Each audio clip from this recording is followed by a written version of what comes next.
Good day, everyone.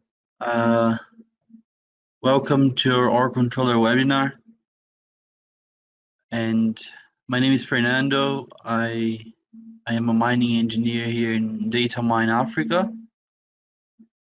It's a pleasure to be presenting to you today this webinar. I'm presenting the OR controller part 1 and about the creating a great control model. It's a pleasure to have you here with us, and I hope you enjoy our presentation. So just to give you a quick overview about data mine product range, it goes from exploration to supply chain software. We do have exploration software, geological data, resources and reserves, open pit and underground planning software, operations software, and supply chain software. Our controller is on the operations range. Okay, so it's here, as you can see, and it can be also considered as a resources and reserves tool because it works well there as well. But today we're going to show you its role on this side of the product range. Okay, this is the product range, and this is the our controller where it's situated, and it can also be on the resources and reserves here. Okay, so we're going to talk about our controller role on this range today. It can also work on resources and reserves, but this might be for another day. Okay, so these are the 5 steps of a grid control system, and we are going to use it the first to the 3rd step today, and then next week we'll have another session that will cover the step 4. Okay, so the first one is to set the parameters for the grid control system. So it is such as search parameters, variogram parameters, defining benches, and estimation parameters as well. The second step is to import the relevant data, the reference data as well, such as a final pit design, ore zones wireframe, drill hole database, the topography, the latest topography you have. And the third one is the create a blast block model, which will use the drill hole information and will set the domains and the model geology to create the grade control model as we want it. Okay, so it's this is a tool for open pit, so it doesn't work for underground. And this is a quick overview of how things work on the first step, the set parameters. As you can see, there are some activities here. The import data, we do have our body, we have the topography, and we have the green wireframe below the topo here, which is the final pit design. And this is one of the outputs we can have on our create blast block model activity. Okay, I'll show you how it's done in a few moments. And this will be shown next week, the create mining blocks. As you can see, it separates the different types of rocks for high grade or low grade, and this is pretty much waste. And you can see an evaluation report So it summarizes a lot of information here, and it's very customizable. So it's very important uh, for the production geologists to see this kind of information. And the final step is the reconciliation, where you can put your available blockouts here, and you can add them to the output, which will generate a spreadsheet similar to this one, with the tones mined comparing topographies from one month to another. For example, this one is from March to April. Okay, so it's end of month report, and it shows how many tones were mined for this block here, 400, 604, and 606. Okay, so this is the agenda for part 1 and 2. Today, we're talking about administration activities, data activities, drill hole information, domain wireframes, and a grade control model creation. Next week, we'll talk about flitches configuration, dig lines design, mining blocks creation, evaluation report, Excel report, and plotting reports. Okay, I'm just going to move to our controller now. Okay, so now we are here on the our controller screen, and as you can see, it's a studio-based platform. Okay, so if you have used Studio RM or Studio OP, you'll be very familiar with this 3D screen. And the 3D environment is very important for visualization and creating sections. So everyone that has worked with a 3D environment knows the importance of this. Here on the right, we have a common palette with some tools, some visualization tools. On the bottom here, we have the command bar with the output, loaded data, and sheet stubs. And on the left here, we have the task pane together with the activity pane. As you can see, we don't have any bench or blast available because we haven't imported any blast outline. Okay, we'll run that together in a few moments. I just want to show you quickly the administration and data folders here. It's important to remember as well that this is a Go demo system, and it's based on a gold mine, but it can be used for other types of ore, okay, other types of minerals in general. So it's not a gold system, it's a grade control system for all types of minerals. And it's based on a mine trust, which is a database management tool that it has all the files recorded with historical data, rollback options, and responsible person for that file, who created that file, who changed the file, who deleted the file, and everything can be seen there, which is very important to keep track of all the activities you're running here, and to see who's the person that made the blockout, for example. Okay, so let's dive in the administration folder. Here we have the define benches, the grade model prototype, estimation parameters, search parameters, variogram parameters, volume modeling parameters, the controls options. These are more activities to be run by the developers. Okay, so it's not to be used by the day-by-day user.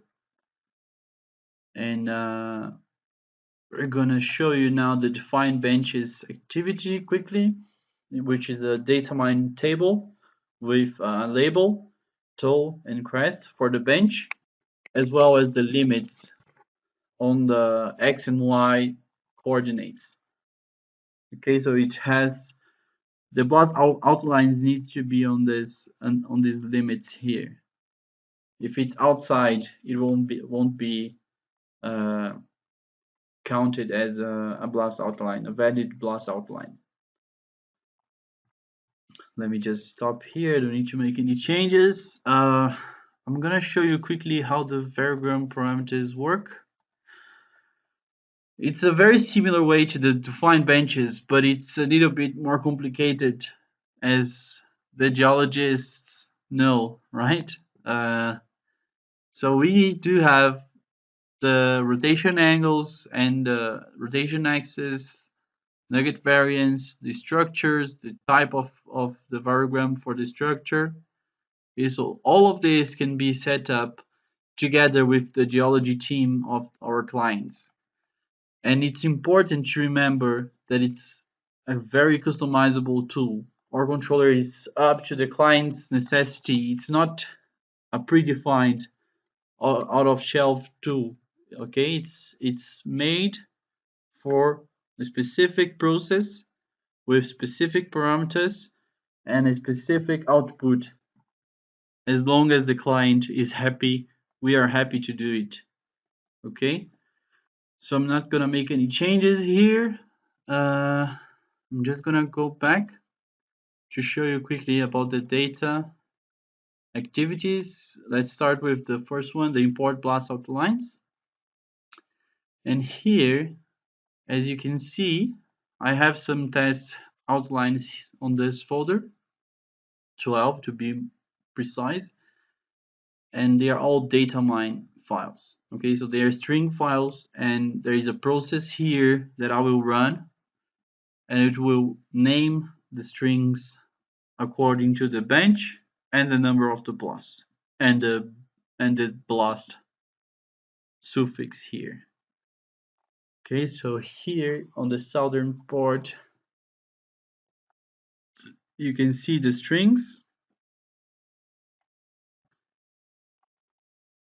and this is the string we'll work with, 40604. Okay, so let me import these files to the database. It's all gonna be stored on the Mintrust database now with my name, the time, and everything that I've changed it. Just to show you quickly the import reference data. If I do make some changes here, it will be saved there as well with my name. I'm not gonna change anything. It's important as well to remind that this is not a process that needs to be run over and over again. Sometimes maybe you can just update the pit design wireframe or the resource model if you have a new version. So it's pretty much the changes you need to do. Okay, I'm not gonna make any changes, but as you can see, you can set up ore zones, base of oxide, exploration drill holes if you do have a file there. Okay, and different faults, a pit design wireframe as well. And last but not least, the manage topography date activity, which brings us three columns here: the active one, archived, and the to be deleted. So active one will show all the active topographies when we're running the processes on the running the activities there. And I will show you where you can see that on the part 2. Okay, not today, next Wednesday.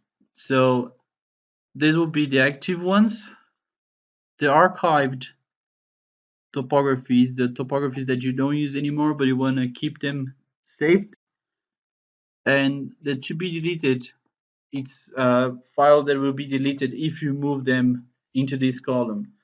So it's not advised to move anything here unless you're quite sure that this is actually, if you're 100% sure that this is a duplicated file, or it's I don't know, something that you're not using anymore. Okay, but it's important to remember that these are the two main columns you should be using: the active one and the archived one. Okay, so now we can see that my bench is there and our blast outlines are there. So we will work on the 604 and I'll start activity. Okay, so we're gonna go through this workflow here and I will just deactivate this grid so it makes our screen less polluted. And let's start with the Drillhole selection. Okay, so here I do have available 4 options: Access database, CSV file, data mine file, or an Excel spreadsheet file. Okay, it's important that this is a valid drill hole database or a valid drill hole source information. Okay, because this is what we are going to use to do our estimations. So in this case, I'm using an Access database, but if you have like Fusion or Sable database, Geologist database, we'll be able to work with those as well.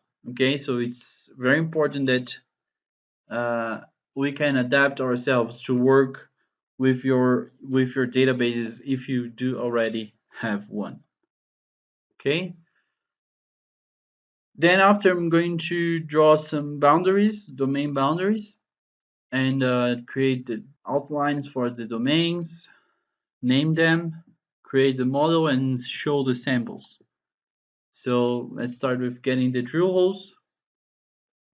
As I click there, it's now fetching all the drill holes for this region that it's on the search distances for this block.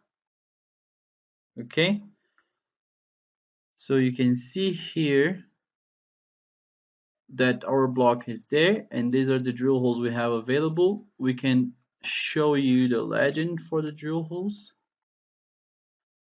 So above green would be a low grade, 0.75 here up it's low grade, and the 1.75 up it's high grade.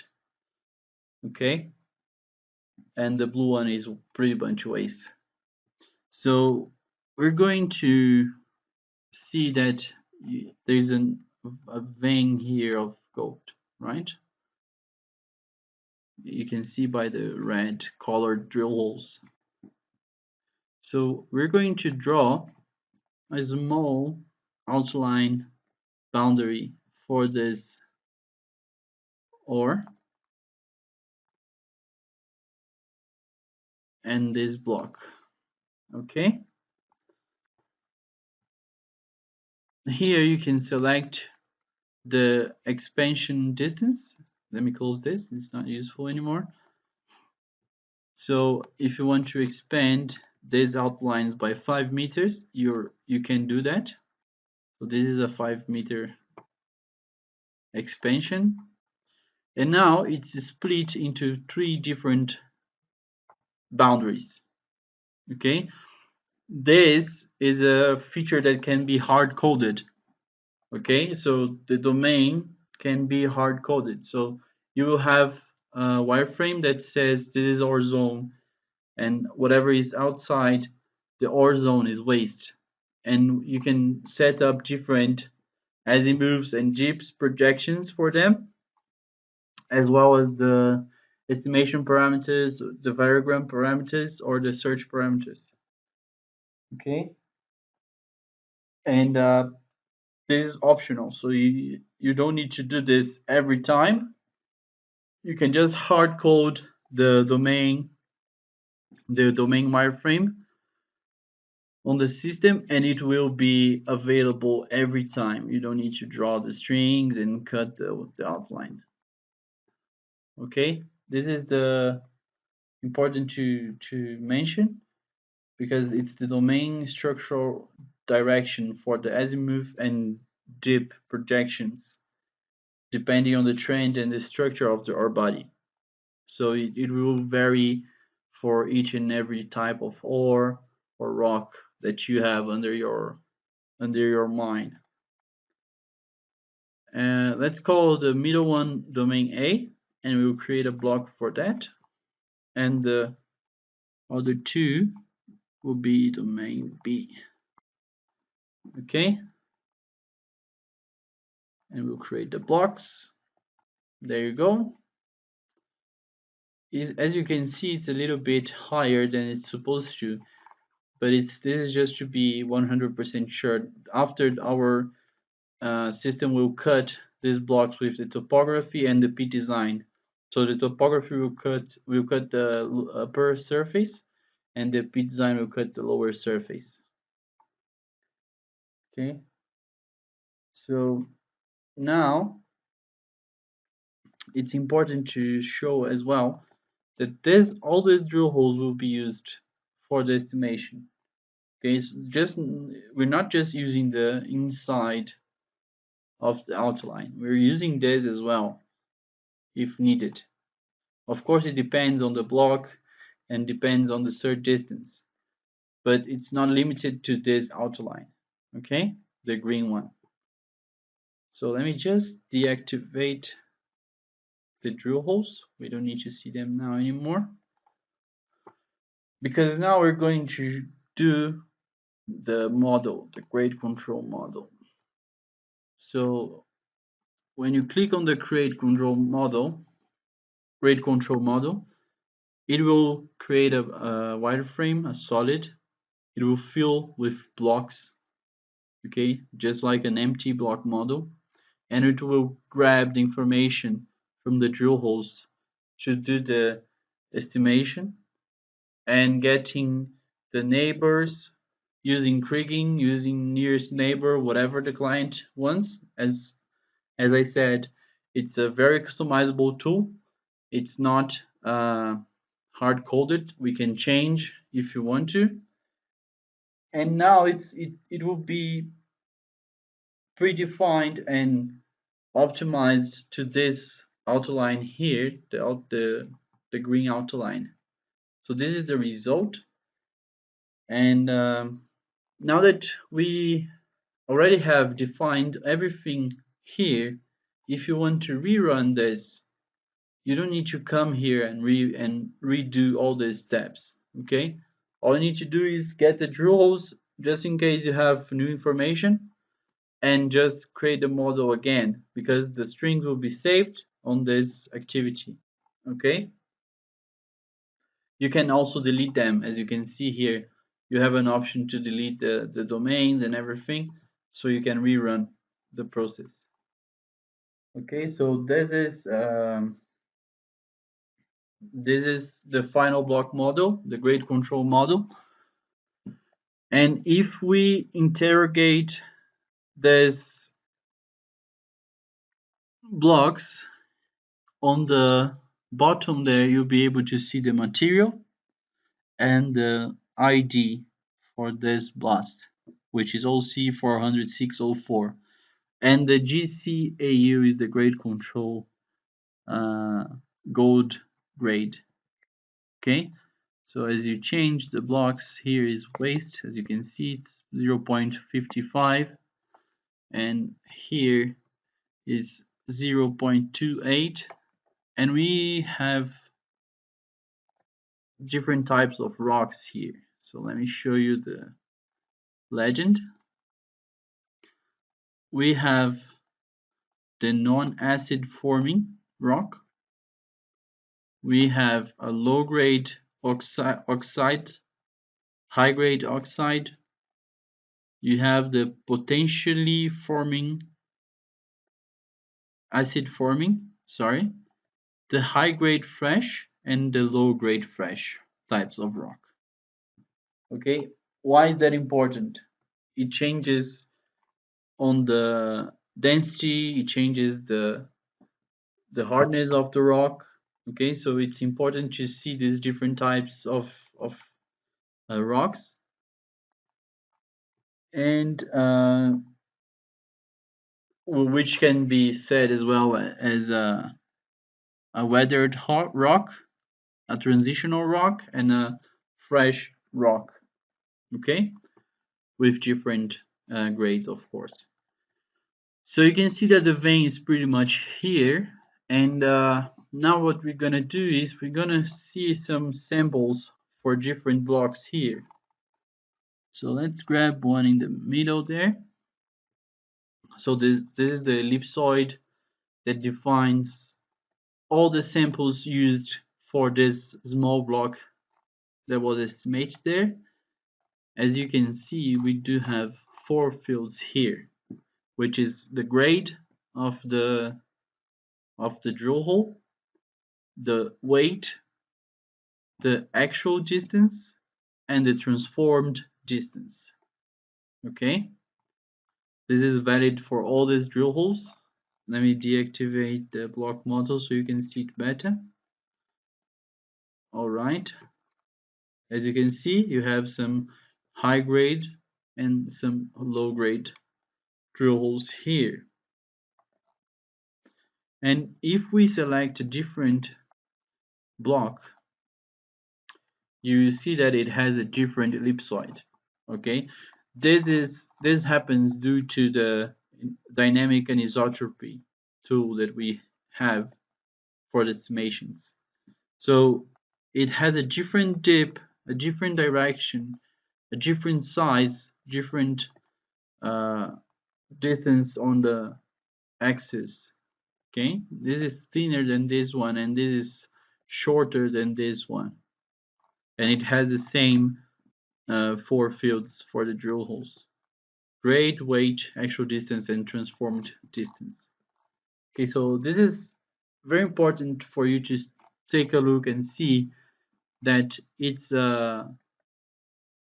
where the software have the magic. Okay, it works with the drill holes. The ellipsoid is there. You can double check if it's using the proper information, and once you're done with it, you can simply save the block model, and it will be stored on Mindtrust with my name, the time that I've made, the version of the file, and also it will make everything available to run the part of the create mining blocks that will be shown next week.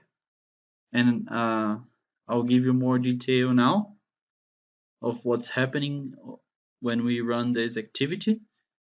Okay, but it's important that Mindtrust has now my version of the file, and it will be available there for everyone to see what I have created on my grade control model. Okay, so if I run it again, it will overwrite that file. Next week, on Wednesday, 20th of May, we're going to talk about the create mining blocks, which also is regarding flitches configuration, flitch heights, dig lines design to do your proper block out, and creating the mining blocks with the summarized information, the evaluation and Excel reports, plotting reports with the strings that defines coordinates, so the surveyors can take it to the field and mark the dig lines as well. Okay, this will be our next webinar next week.